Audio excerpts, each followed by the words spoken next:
Сәлеметсіз бе баршаңызға. Бүгін біз сіздермен осындай қатпарлы самса жасайтын боламыз. Ол үшін біз ыдысымызға суымызды құйып аламыз. Оның үстінен тұз, аз мөлшерде сүт құйып, қамыр илеп аламыз. Сүтті қамырды жұмсақ болу үшін қосады. Піскеннен кейін қамырымыз өте жұмсақ болып шығады.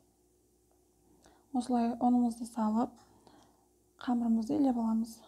Мен бұл жерде 4 жолы шығатындай қылып қамыр иледім. Себебі қатпарлы қамырларымызды кейінде морозилькеге салып қойып, шетінен алып самса жасай берсе де болады. Міне осылай илеп, бетін жауып, тындырып қоямыз. 5-10 минутқа бетін жауып тындырып қойсақ, қамырымыз әдемі болып жайылады. Осылай тындырған қамырымызды алып, бірдей етіп 4 бөлікке бөліп аламыз.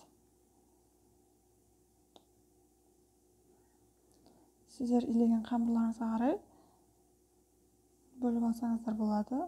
Мен осылай бірдей қылып 4 бөлікке бөліп алдым. Оларды осылай зуала қылып, кейін бетін жауып, тағы да 5 минуттай тындырып қоямыз. Демалдырып қоямыз. Сонда қамырымыз әдемі болып жайылады. Осылай бетін жауып аламыз. Міне енді қамырымызды жаямыз.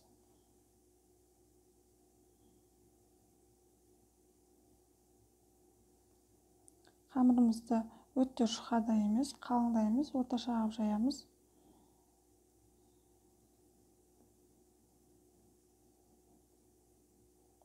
Қамырымызды осылай жайып алдық. Осы жайылған қамырымыздың арасына енді біз май жағамыз. Мен қолдың майын ерітіп, қолдың майын жақтым. Сіздер өздеріңіздің қалауларыңыз бойынша жақсаңыздар болады. Сары май немесе магазиндегі күйдірілген сары майларды жақсаңыздар болады.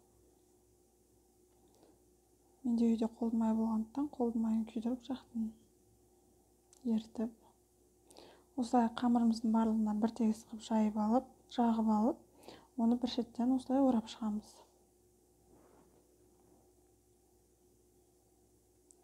Осылай оралған қамырларымыздың бәрін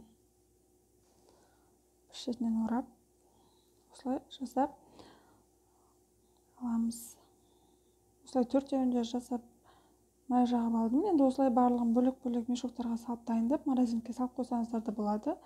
Кейінде маған ұқсап, осылай шетінен кесіп алып, самса жасай бересіздер. Осылай майда-майда қылып кесіп аласыздар.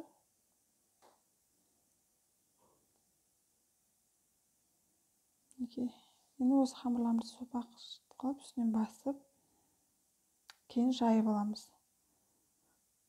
Қатты қолмен мұжып тастауға да болмайды. Бөлінген қамырларды осылай қолмен алақанмен домалатып, үстінен бір бассаңыздар болды. Әйтпесем, қамырларыңыздың арасында қатпардың бәрі шықпай қалады. Осылай қатты жұқа да емес, қалың да емес жайып аламыз.